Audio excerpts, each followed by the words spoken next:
Well, first of all, it was extremely entertaining and funny, I thought, and also quite dark and complex, and I felt that it's, very relevant to what's going on in the world. And actually, it's even more so because I read the script initially like 3 years ago, so things have gotten worse. And yeah, it felt like something that different to what I've done before. Yeah, and I immediately sent it to Emma actually, and she had a very similar reaction, so we quickly felt that it would be great to get involved. Yeah. Emma, what was your sort of initial, you had a similar reaction, what was your initial sort of like, this feels right now, opinion about it?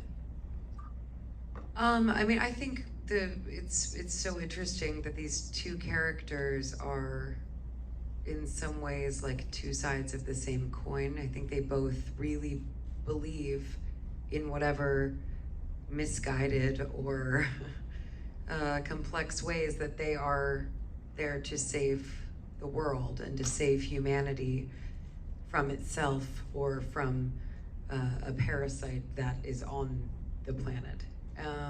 And so I thought it was really interesting, that tension of these two people who are so convinced, deeply that they're doing the right thing, they're doing the good and noble thing. And obviously that is very resonant in many ways, but yeah, it was just, Will wrote an amazing script, and it was, very, very interesting characters. Yeah. Jesse, I was wondering if you could talk to us a little bit about your prep process, getting in sort of Teddy's head as much as you possibly wanted to. Well, first, this is being live streamed to other, okay, my mom, my dad, my sister, and my granny are in Dallas right now. Unless they didn't like the movie. Hi, guys. Maybe they, I hope they didn't leave. Hi, guys. Miss you. Love you.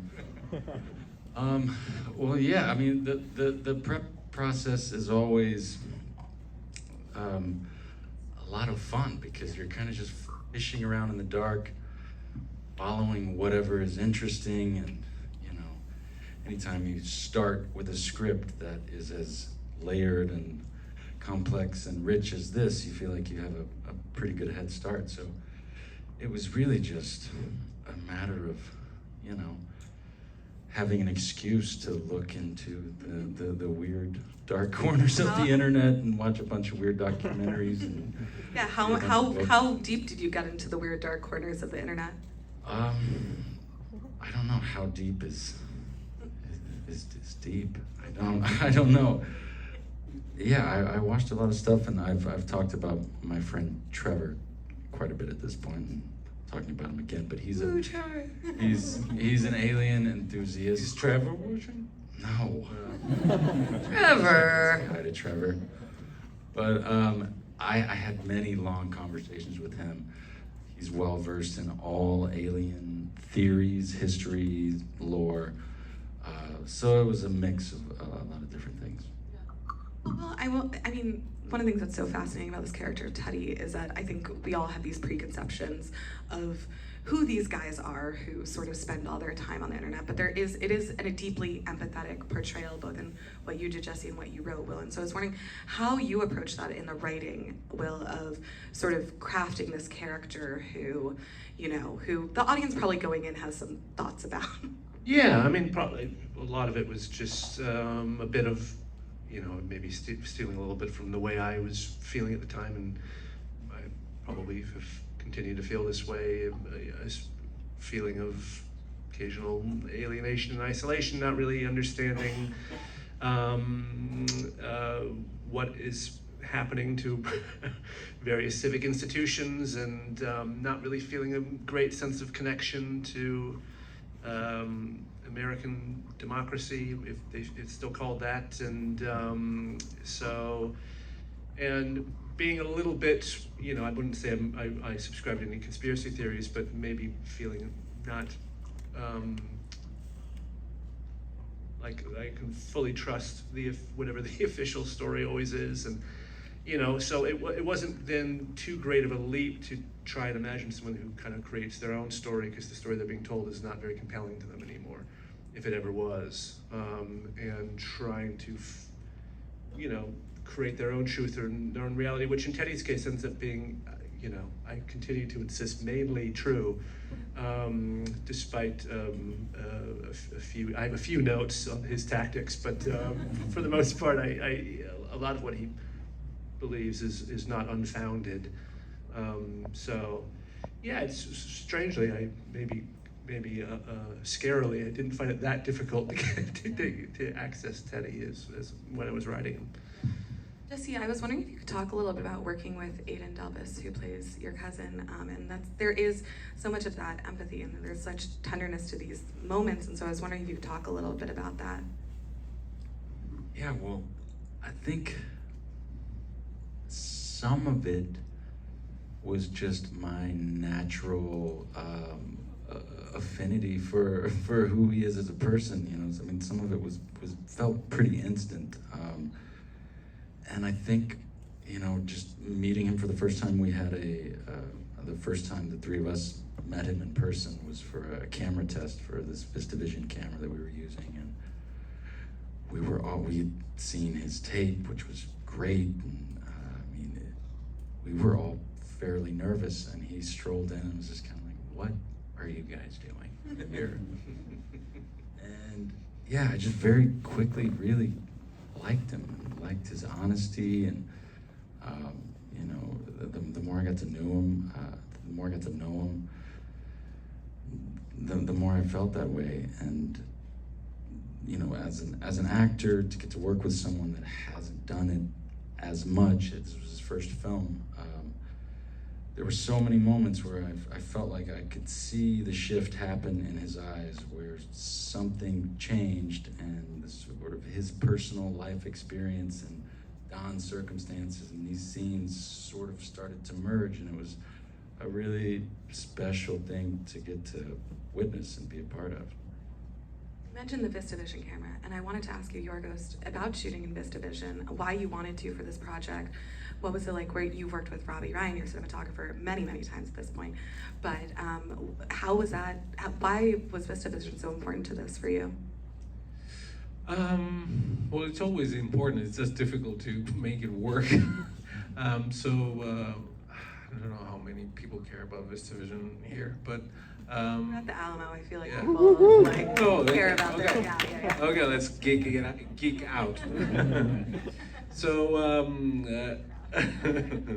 we had shot a scene on Poor Things on VistaVision, but the thing is, like, there's very few working cameras, and all of them are extremely noisy, except one that we discovered after we finished Poor Things. Like, we really loved the images of Poor Things, and so we kept trying to find a camera that felt more reliable and quieter, so we could shoot dialogue scenes. Obviously, this is a film takes place in a small space, and so Robbie found this camera, the Will Cam, as it's called, and it is quieter, and that's why we had this test that Jesse mentioned, because you can still hear it. It's not, dead quiet.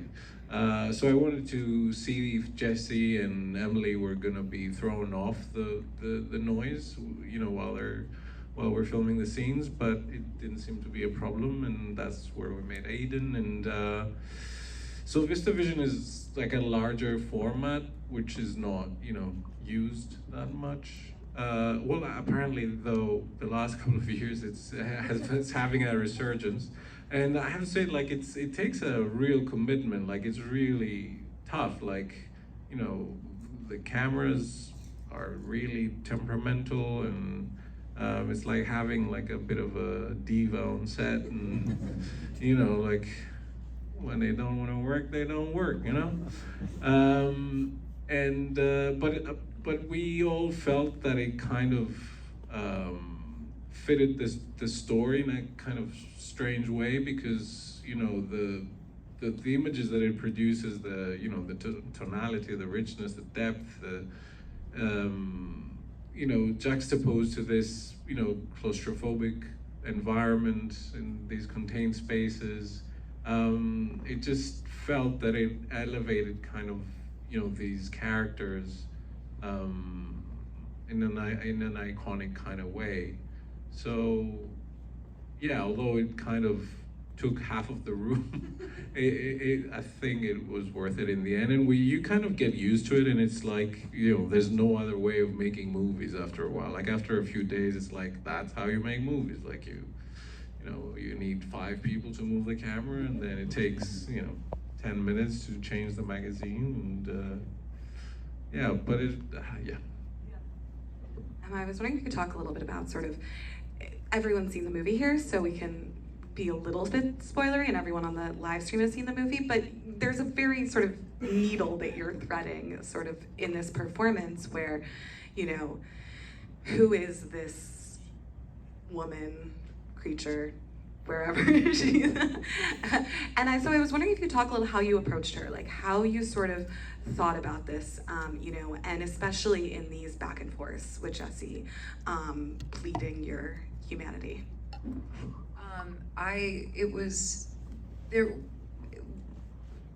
Hello? Sorry. She's really an alien. She's just sort of... I just came back into my body. There was something so interesting about her being this CEO and having this sort of corporate speak and these, terms that she uses and the way that she's sort of trained to speak for her job, combined with this facet that you now know that Teddy is, right about.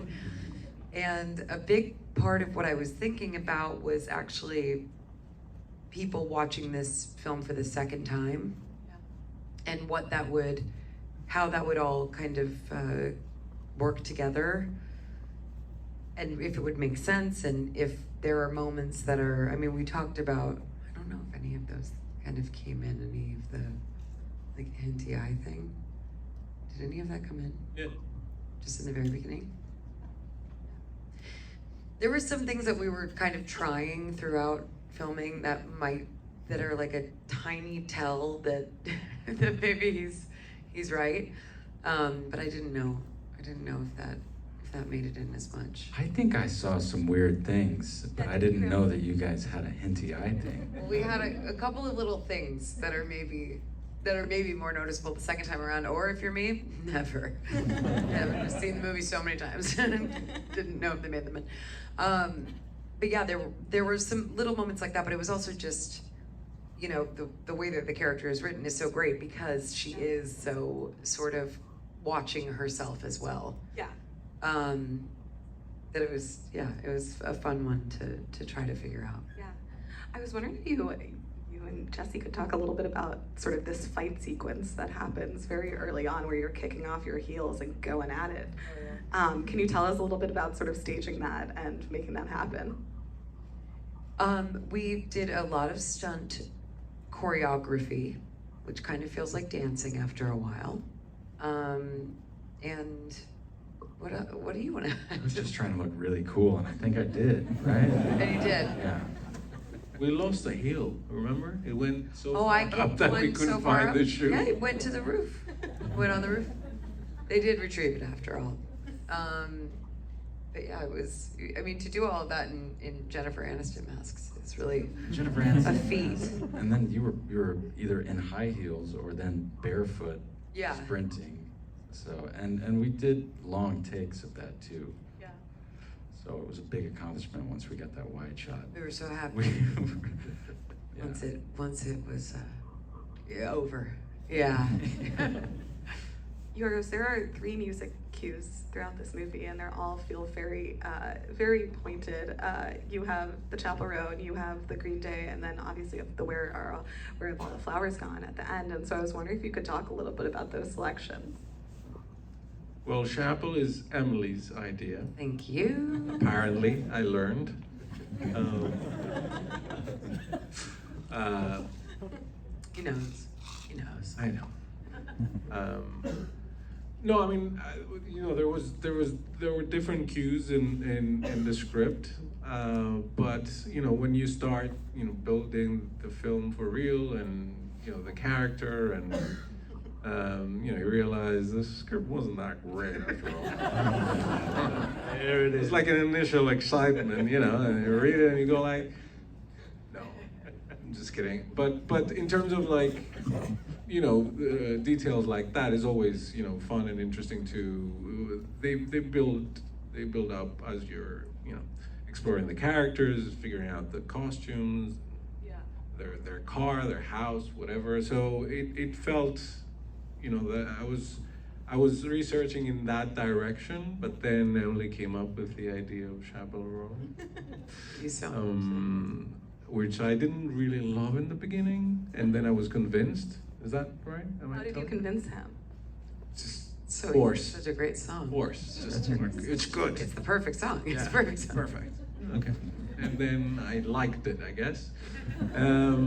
No, I did. And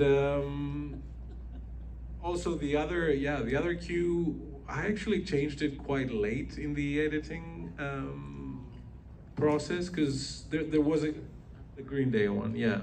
Because there was another song, but it was more tied to the background story with a mother and all that stuff, but some of that changed and it didn't make sense anymore.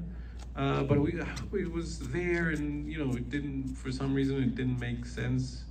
And I looked for something that felt more appropriate. That's something that he'd probably listen of that era, something practical as well to cover the sounds. So that's how we came up with that. And then Marlene Dietrich at the end, again, I had made this playlist of possible songs for the ending that I was kind of thinking, and we used to play music on set in between takes or sometimes during takes. And I think whenever that song we played that song, it just felt right for some reason. And I remember mentioning to the guys that, like, what do you think about the ending, with that song? And it felt right to everyone. And then you don't really know until you get to the editing room and try it. But this one stuck from the first time we tried it, and that's the story of the song. But then we had almost too strong of a reaction, and that almost turned Yorgos off. I feel like we loved it so much that I think then he started. Yeah, it was too suspicious. perfect. Everybody loved it so much, and I was like, maybe it's the wrong song. Emily and Jesse, I was wondering if you could talk a little bit about sort of, just doing these long scenes of dialogue, these long scenes of interrogation, and how, just the process of that, and how intense it was, how you thought about it, how you calibrated it. I prefer long scenes. I think short little snippets are more difficult to me, because with long scenes, as long as you have all the dialogue down and you're not searching for the words, you can really get into a rhythm. And again, the script is so rich, and the tone is constantly shifting, the power dynamic is constantly shifting throughout each scene. It's starting in one place and ending in a totally different place. So it's just so much fun. It felt like a play at times, and yeah, those are the types of scenes you long for as an actor. I second everything that Jesse just said. No, it was to his, and also just to bring in the kind of VistaVision aspect of it too. It is so, I really like when something is high stakes, like when it's a tightrope. And there's something so interesting about the combination of these long scenes and a VistaVision camera, which is so moody, and you really, it puts the stakes kind of on you, because you can't mess around. You can't, you need to really get it in there while you have it, and to run these scenes with that kind of pressure on it was really fun. Different than a play in that way, because it just felt like every take means a lot. And there's this soft little purr that it makes. When it's dying. Well, no, that it makes throughout, but then when it dies, it's like a sad, like, Yeah. And you're like, oh, God! But then we decided to continue the scene no matter what. So there's a whole bunch of ends of scenes that are just for us. Jesse, how much beekeeping did you have to do? I guess how many sequences were there? A couple, but yeah, I met with a beekeeper that actually, Jennifer Johnson, who was our costume designer. She tracked down a sort of amateur beekeeper that was living in Los Feliz in LA, and she connected me with him, and I went over to his house before we went to London to start shooting, and then obviously had some advisors and got to work with the actual hive that I would be working with, and it was really surprisingly special and kind of moving, and I really enjoyed that more than I expected to. The only really stressful part is when you're putting the frames back onto the hive. You have to gently move them to alert the bees to move from the edges. Otherwise, they get crushed, and talking to them, like, yeah, that's a part of it. And my God, yeah, I have like visceral memories of yeah. Emily and Yorgos, you've worked together so many times now, but I was wondering sort of, what do you feel like you sort of learn with each other on each collaboration? Like, what did this project sort of bring that you hadn't sort of explored on all of your other films?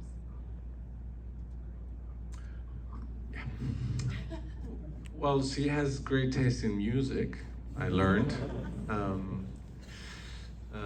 What else did I learn? She looks great bold, which I kind of knew, and she was doubting, and that's about it. No. I didn't learn anything about him. No. We peaked. Yeah, exactly.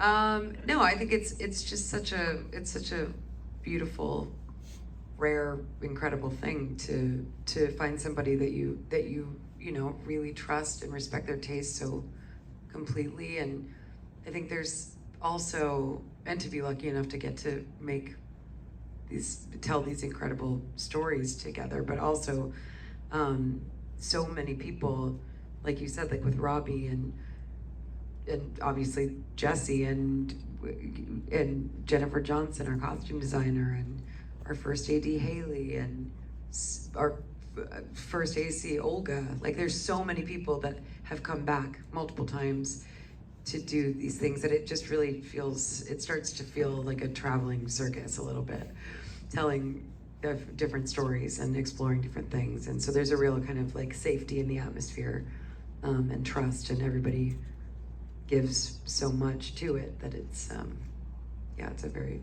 special thing. We have to wrap. Thank you all for being here. Thank you all.